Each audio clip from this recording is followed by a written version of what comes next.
Earlier this week, Andhra Pradesh government under Jagan Reddy has introduced the temple management system, which brings all donations to temples under an online system to be monitored by the state government. While Jagan government has justified the move in the name of bringing transparency and ending corruption in temples, viewers, the move has reignited a debate on temple control. For years altogether, various governments at the center and state level have walked all over the Hindu community, taking over the management of Hindu religious sites.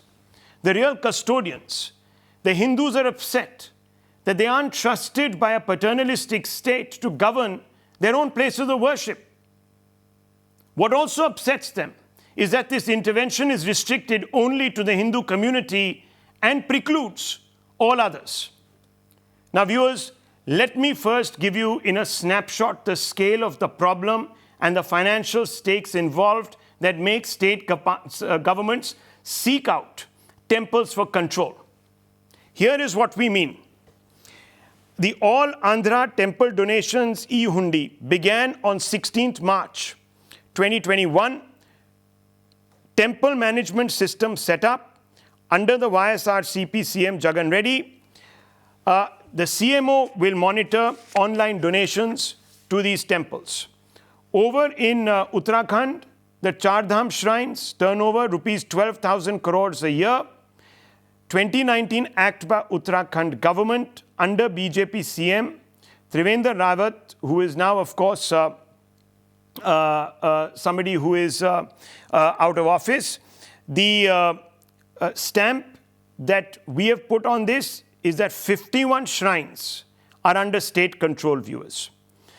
Sri Venkateshwara Temple, Tirumala, coffers hold $11 billion. 1966 Act by AP government put them under the Congress Chief Minister KB Reddy, again under direct control of the state government. Vaishno Devi Temple, similarly, 1.2 tons of gold. 1986 Shrine Board was set up under then National Conference Chief Minister Farooq Abdullah. It was taken over from a private trust. The Siddhivinayak Temple in Mumbai, 160 kilograms of gold are held in trust. 1980 Act set up the trust under Congress CM A.R. Antule. Again, this was put under direct state control. Sai Baba Temple at Shirdi, also the same, 376 kilograms of gold. Again, 2004 Act by the Maharashtra government under a Congress Chief Minister Sushil Shinde. Somnath Temple, the statistics are on the screens for you to see. Now, while the Hindu community, viewers, is increasingly beginning to oppose this intervention, government managers slickly counter the community's apprehensions. Here's what I mean. The charge is state governments are usurping temple wealth. The fact is, according to some of these individuals, all donations go directly to temple bank account. Funds can only be used for temple-linked activities. Don't submit budgets and audits to commissioners. By law, government appoints to trusts can't pocket it, so they can't take this by law. Only 4 to 12% spent on functioning of HR and CE department. There are several of these claims, counterclaims, charges, viewers, which are too many to recount here in one breath. But while some of these technical arguments are valid, none of them explain why in a secular nation the government is in the business of running temples. That is not being explained by these claims and counterclaims, viewers, which I have put out for you. Why then places of worship of other religions are largely free of government control? Does the state singularly manage Hindu religious sites? This question also is not, of course, answered by these technical responses. Most importantly, these technical arguments don't answer why the state doesn't think that Hindus are trustworthy enough to manage their own places of worship. Today, viewers, we will turn to spiritual leader Sadhguru, who is championing a mission to free temples from government control, to explain why the government needs to exit the management of temples and why there is no justification for this intervention at a philosophical, legal and temporal level. First and foremost, Sadhguruji, thank you very much for taking the time out. I want to ask you a very basic question. Does the fact that there are thousands of temples in this country that are managed and administered by government, in your view, militate against the idea of a secular state? See, it's fundamentally against the Constitution. The Constitution clearly states, absolutely clearly states, every person has the right, whether existing religions or even if you form a new religion, you can administer and manage your own places of worship.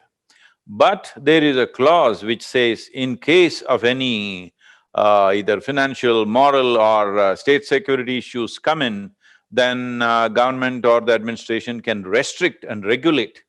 Nowhere does it ever say they can actually administer and govern. But the HRNC Act in Tamil Nadu starts with this, to administer and govern the temples. It is completely constitutionally absolutely wrong, but the law has held on for so many years. Now, to push that point a bit further, Sadhguruji, aside for the monuments that are handled by the Archaeological Survey of India, among the places of worship, perhaps only temples, as you are suggesting, that are under government control. Now, do you think that this is another instance of the interests of Hindus being perhaps undermined at the altar of a misplaced understanding of secularism? See, this is a sure way of throttling the culture down. The amount of loss that's happened to us in the last 74 years now is enormous. The loss that happened during the British era, the loss that happened during Islamic rule and invasions, you cannot even gauge that. But loss that has happened in independent India is enormous. And as we have thrown out the facts, and these facts have been presented by the Tamil Nadu government to the Madras High Court, 12,000 temples, there is not a single puja or ritual happening. Over 36,000 or 37,000 temples, there is only one person to take care of everything in the temple, from puja to caretaking, security, everything. And there are 34,000 temples where the income is less than 10,000 rupees per annum. So all these 44,000 temples, except a few major temples which may have a certain level of income, they're all literally being throttled down. The word that UNESCO team uses to describe Tamil Nadu temples is they're in a state of serious decay. Decay is the word they're using. And in another place, they're talking about how the traditional temples of Tamil Nadu have been massacred. 1,200 deities have been stolen according to the government's representation in the High Court. But a police officer writes a book and says thousands of them have been stolen and they've been replaced by fake idols. Well, even if you don't go by that book, even if you go by the government's representation, 1,200 idols have been stolen. Idols, worship-worthy idols have been stolen, not some artifacts. Artifacts, any number. Of over 100,000 inscriptions that are there in the country, over 60,000 are in Tamil Nadu alone. All of that has been vandalized, sandblasted in the name of maintenance, because the lowest bidding contractor takes care of the maintenance of the temple. Not somebody who has knowledge about these temples, not somebody who understands on what basis these temples have been built. The lowest bidding contractor, and very fantastic carvings have been covered with enamel paint, with lime covering. This is what they've done in the name of maintenance. And above all, they are making sure slowly the number of people who will go to the temple will diminish, and that's already happened in a serious way. Just to put the thing into perspective, see, in 1947, when we got our independence, the population of Tamil Nadu was just 1.5 crores. Today it is over 7 crores. So over 5 times increase has happened in population. Well, for 5 times increase in population, have you built that many temples? No. You have demolished temples, you have throttled down temples, you have closed them down, you allowed them to collapse by themselves. And then you declare this is not restorable. Well, nothing will be restorable if you leave it for a period of time without any maintenance. Sadhguruji, in that context, therefore, What do you make of the Andhra government's latest announcement of bringing all the temples coming under the purview of the endowment department to be brought under a unified online management system? Now the spokesperson we spoke to from the government reportedly said that the new system will help in eliminating the corruption and mismanagement, ensures cleanliness, transparent policies. Precisely what you're saying is not happening now. No, the thing is, you don't have to eliminate corruption in the temple. You just have to move out of the temple because it's not government's business to run the subjectivity of the citizens of this country. It is not your business to run our spiritual process for us. So you don't have to see right now the chief minister is in charge of the endowment ministry, it's a ministry. Chief minister is the head of that. And the chief minister practices another religion. We have no problems with that. But how can you manage the temples? When you firmly believe that temples should not exist, when you firmly believe that these many gods are false gods, how will you manage it? Will you do a great job? This is very, very interesting, Sadhguruji. Earlier you pointed out the irony of government declaring revenue of 126 crores, if I remember right, from 180,000 acres of leased land in the year 2018-2019, if my memory serves me right, that is. Wouldn't then a transparent online system, which also reveals asset management system and details of income and expenses, be a good idea, sir? See, this online has become an inward. Whenever people want to go under the scanner, they will say, we will make it online. We don't want any online, offline. Online also if we do, we will do online. Let the community do it. Let me put the facts into perspective. For example, you stated the assets, but that's not what it is. Over 5 lakh, that is 500,000 acres of land, Hindu temples have in Tamil Nadu alone. 2.33 crore square feet of buildings Hindu temples have in Tamil Nadu. Out of this, the income, the rental income that comes is 80 crores per year. Can you imagine? And on average, the lowest price, for the lowest quality of land, the rental price in Tamil Nadu is a minimum of 10,000 rupees per annum. Generally, it's around 15 to 22,000 for good lands, but minimum is 10,000. If you take it by that, what is it that you're talking about? You're talking about what? What kind of money are you talking about? So is it 80 crores? The buildings, the rented out buildings, totally everything 80 crores per year. And you know what? For audit and administration, it costs 120 crores. So year on year, they're losing 40 crores. So the temples are a big loss-making process and they're giving us, there is this charity and keeping us going, they're still keeping the temples open, at least a few of them. Well, 12,000 temples have no puja happening, others are all diminishing in that level. I'm saying, is this management? You want to put this online? Do you have to go online to understand what's happening? Any fool can understand what's happening here. Let's just focus quickly on Tamil Nadu. The opposition DMK in its manifesto announced a slew of measures, including restoration and consecration of temples at a cost, or the reconstruction rather, of temples at a cost of 1,000 crores, and promised to organize sponsored spiritual tours so as to respect the sentiments of Hindus and also, of course, infuse religiosity, which would take care of some of the issues you have raised earlier. And in that context, you believe that again, this is just being done to appease sentiments. I appreciate this thought of their generosity, I have expressed my gratitude for that already, but this is not the solution. We do not need 1,000 crores from you, really, if you ask me. We do not need any pilgrimage, traveling allowance for us. For us, the pilgrimage is to daily, our walk to the temple is our pilgrimage. We don't have to go anywhere. We see, this is given to the minorities because their pilgrimage is in foreign lands. They can't afford to travel there, all right? People have to go to Arabia or to Jerusalem.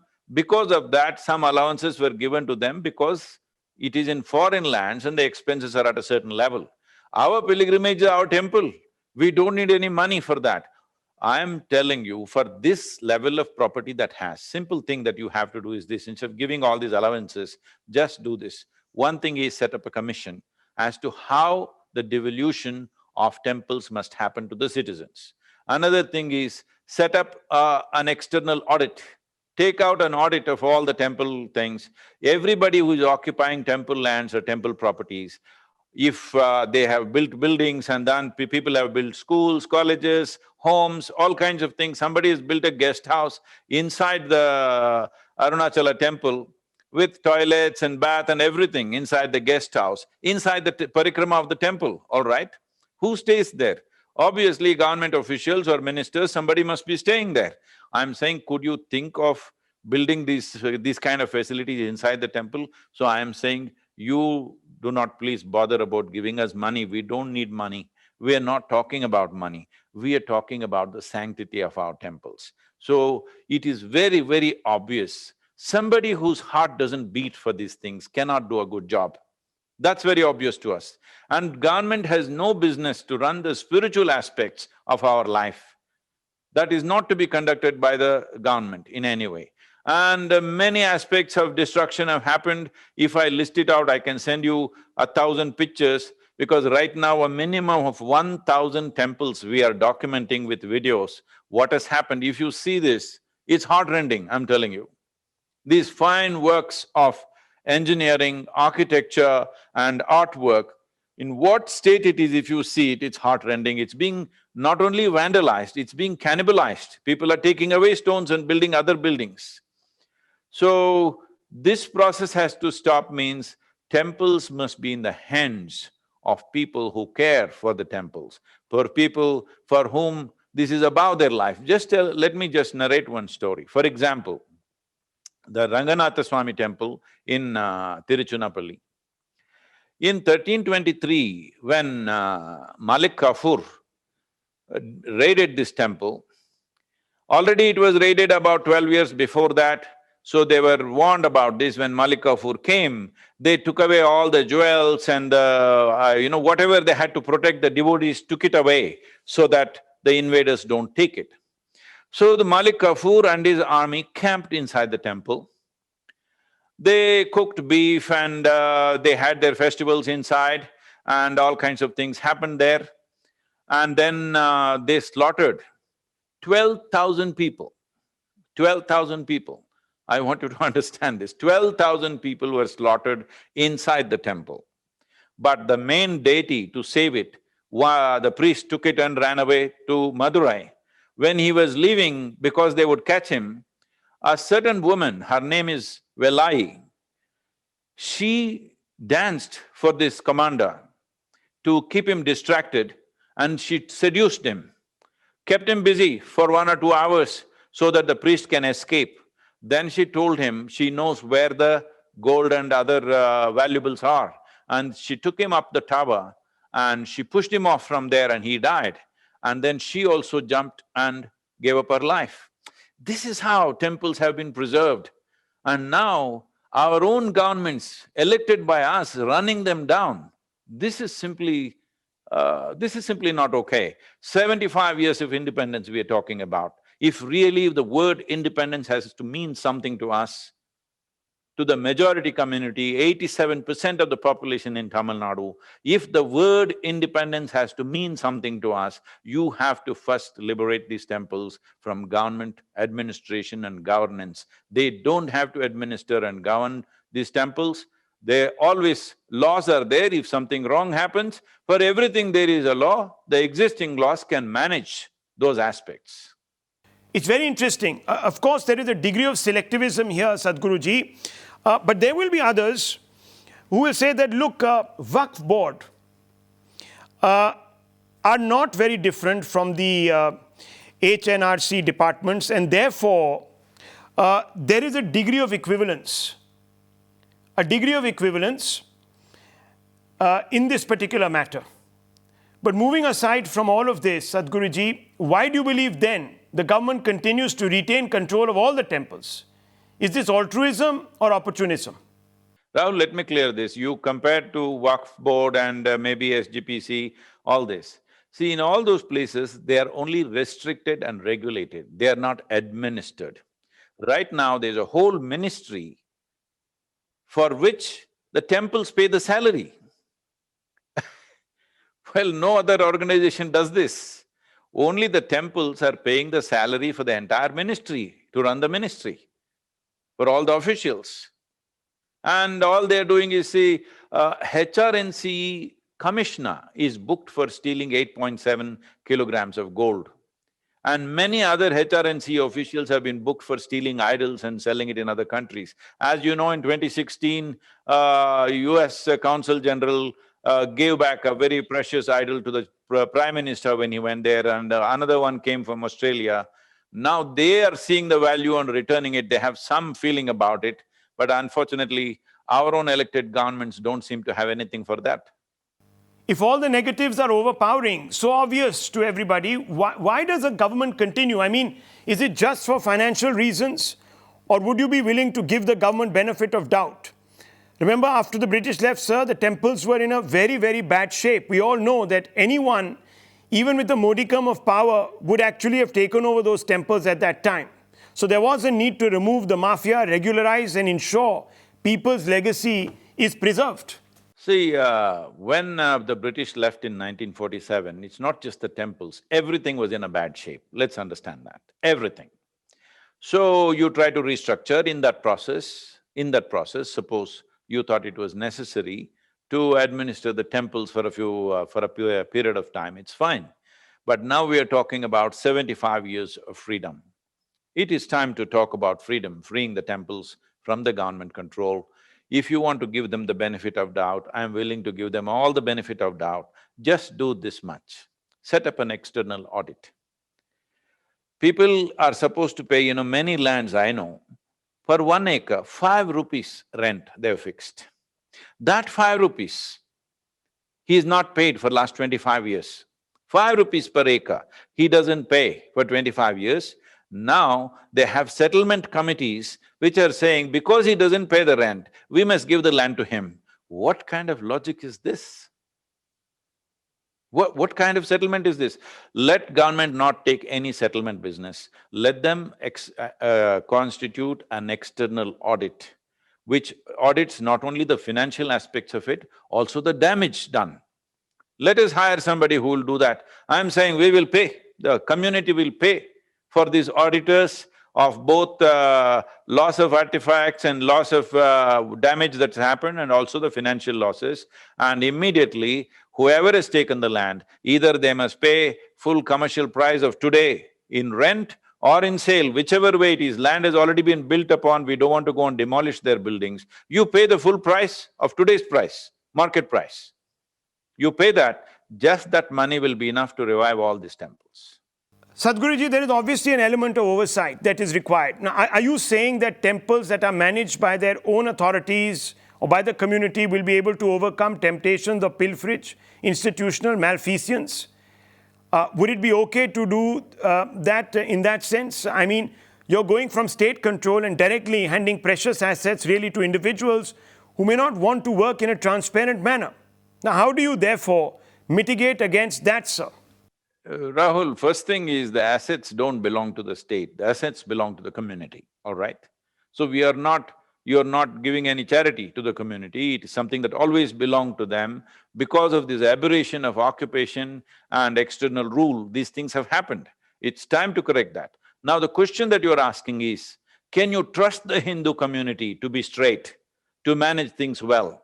If 87% of the population in this state neither have the competence, nor the integrity, nor the commitment to manage what is very precious to them, and somebody else has that commitment and integrity, I'm very sorry, that is not the way. Let the political parties clearly state, we think the Hindu community does not have people who have necessary integrity, nor competence, nor commitment to manage these things. Let them say it, let's see how elections will happen.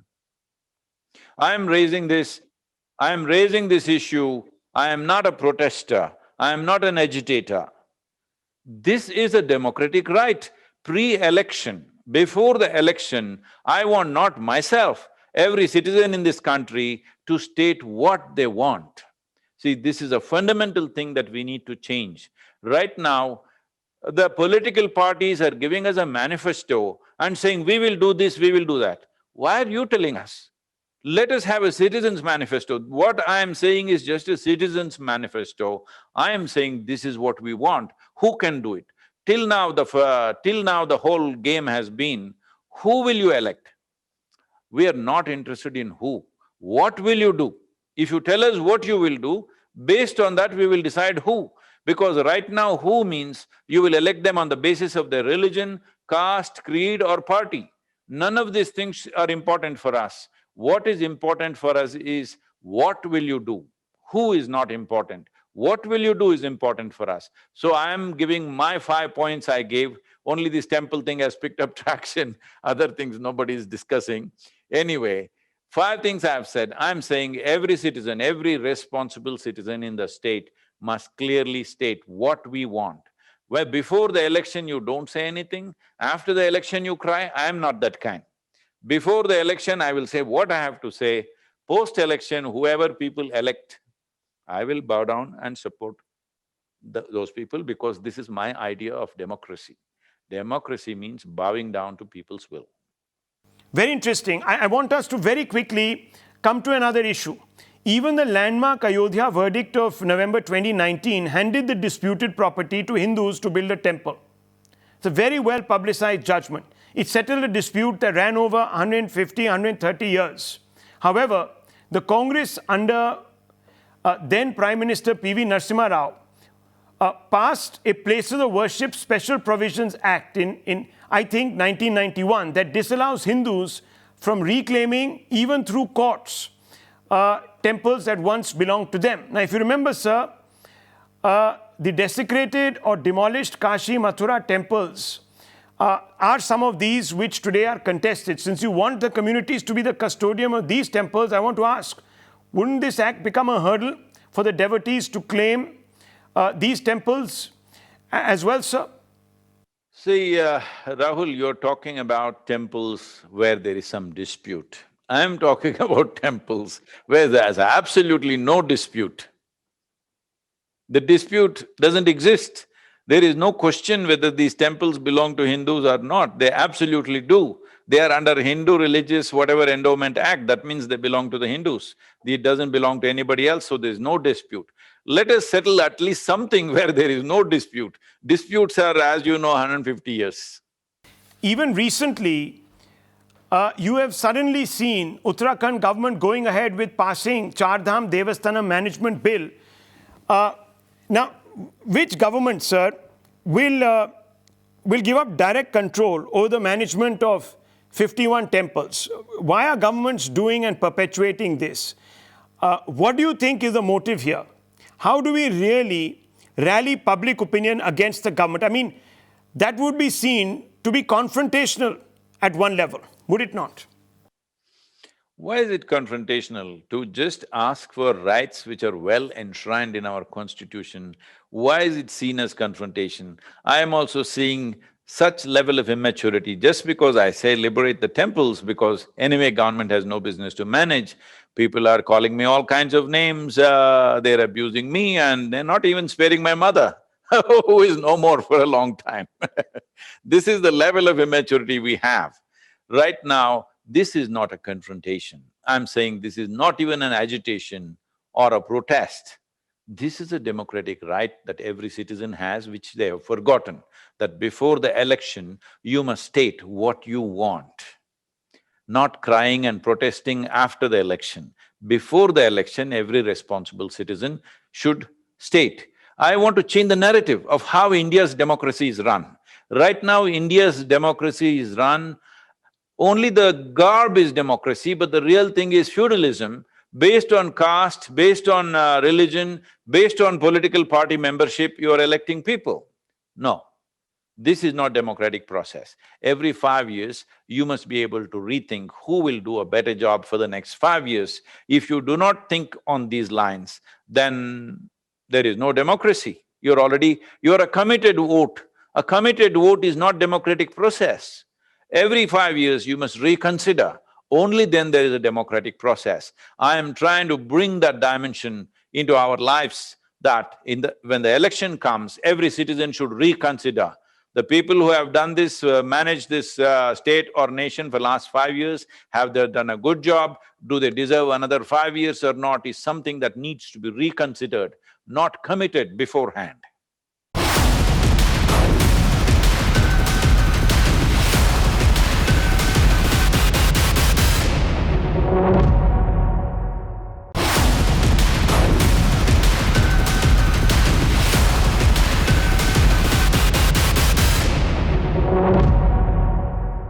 What would work in an ideal proposition? Of course, we have problems with the government controlling, and if that government perpetuates control over our places of worship, then yes, we should punish them. But as you know, elections are fought on large number of issues, some predominate over others.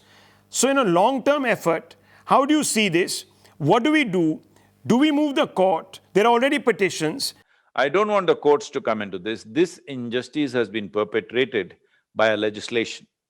It also must be undone by a legislation. It's very important. See, this short-term thinking that we have, today somebody who takes over temples because they feel they're not as good as they should be, instead of setting up norms how it should be maintained, instead of setting up standards as to how the temple should be, like ISO, you can set up a standard, this is how a temple should be. Instead of that, you take it over. Well, you're realizing you took over Air India, you took over so many things, and now you're realizing it doesn't work and you're handing them over. When you can't run an airline, how come you think you can run all these temples? But the most fundamental thing we need to understand is, in the government, who becomes the Prime Minister, who becomes the Chief Minister, who becomes a endowment board's commissioner, who will be different officials along the way, all this you cannot decide by their belief or by their religion, because that is a secular process that will happen the way it happens. So right now, when we were invaded and when we were managed by external forces, certain people believed that these temples should not exist, because it is firmly embedded in their belief system that this worshipping of so many forms all over the place is sacrilege, they must be pulled down. Well, they did pull down a lot of them. Well, in spite of that, we have survived whatever we have survived. But now let us say in a democratically elected government like India, let's say 100, 200 years later, let us say such a person became the head of the government. Now, it will be his rightful duty to pull down everything.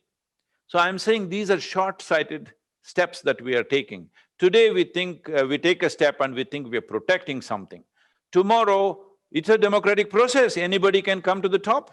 When they come to the top, if it is absolutely against… For example, in the Devaswam board in Kerala, the minister in charge of that, he conducts or he leads a beef festival in Ernakulam, all right?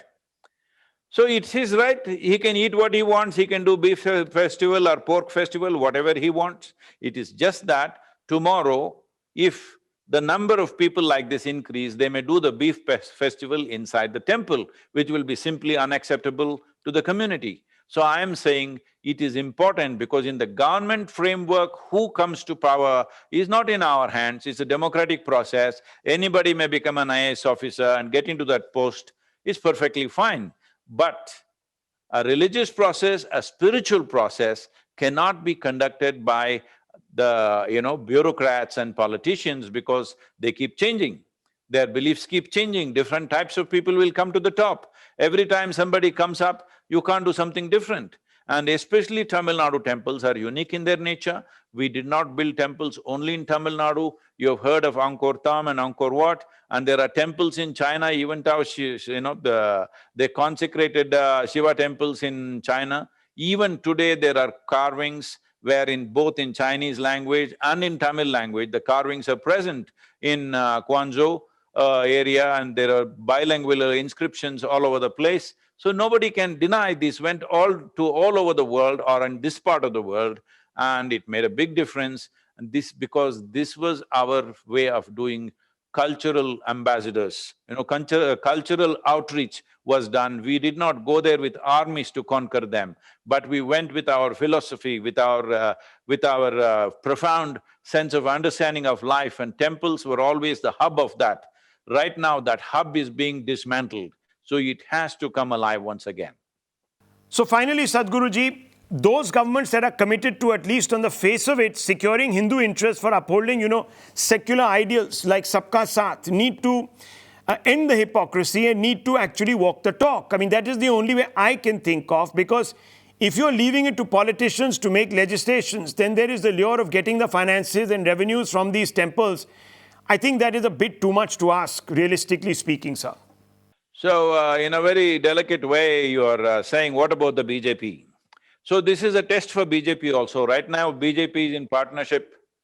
BJP is in partnership with AIDMK. This is a good time for them to stand up and say what they stand for. Exactly. But even though they might argue for it, but in other states, the BJP is taking control.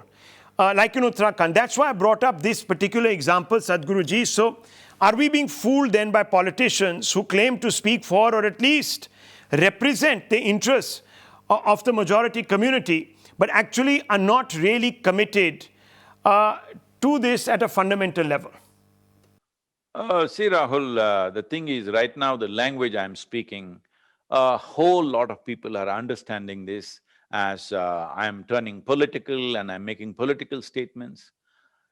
In a democratic country, every citizen is political because he or she has a role in electing a government. All of us have to be political. Do we do politics on a daily basis? May not be, but at least 1 month before election, all of us have to turn political. So right now, what I'm speaking is not a certain kind of politics. I'm talking about a concern that a large segment of population has, but won't speak because they always fear if you speak, maybe there'll be repercussions. Maybe there'll be repercussions for me also for speaking right now. But I'm saying, as a citizen in a democratic nation, if you cannot speak, everybody is all the time talking about freedom of speech, and the same people, the moment you speak something that is not in line with what they think is the right thing, you should see the abuse, not criticism. I'm always open to criticism. Abuse, heap of abuse what you get. I want everybody, the political parties, people who participate in elections as elected, wanting to be elected representatives, and every citizen and all these so-called activists all over the place, I want all of them to mature and understand. Pre-election, every one of us should unequivocally state what is it that matters to us. Beyond that, people can elect whoever they want. Once they're elected, I will also bow to the people's will and do whatever has to be done. Well, unfortunately, most political parties, Sadhguruji, seem to be ignoring this. And that is not just present day. I mean, we're talking about 72-year legacy and demand that is around for 72 years. After I started this, an incremental response has happened. Well, as you already mentioned this, that DMK announced 1,000 crores for restoration of temples and travel allowance for making pilgrimages. A similar announcement was made by AIDMK.